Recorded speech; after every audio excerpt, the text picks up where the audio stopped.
Pasca kejadian tragedi Kanjuruhan yang menewaskan ratusan supporter Arema FC, banyak desakan agar Ketua Umum PSSI Muhammad Iryawan mundur dari jabatannya.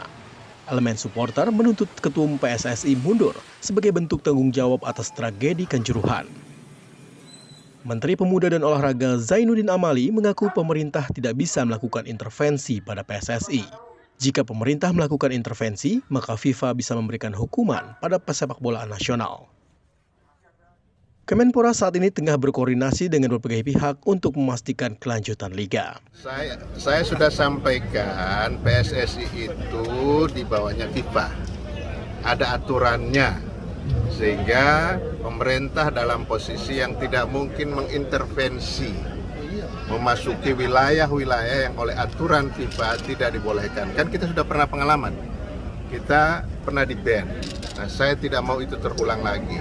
Tentang aspirasi dari masyarakat, ya silahkan saja disampaikan. Nah, nanti PSSI akan menyikapinya. Untuk kelanjutan liga gimana Pak Menteri? Ya sedang kita, kan Pak Presiden memerintahkan pada saya untuk mengevaluasi secara total. Ya,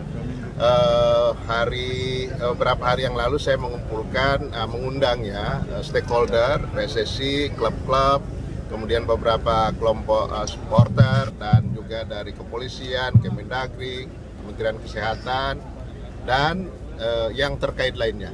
Kita sedang mendalami dan mengevaluasi sebagaimana arahan Bapak Presiden pada saya. Usai tragedi Kanjuruhan, PSSI menghentikan sementara kompetisi nasional. Liga akan kembali digelar jika investigasi kasus Kanjuruhan selesai dan kondisi sudah kembali kondusif. Mahendra Triginanjar, Kompas TV, Surabaya, Jawa Timur.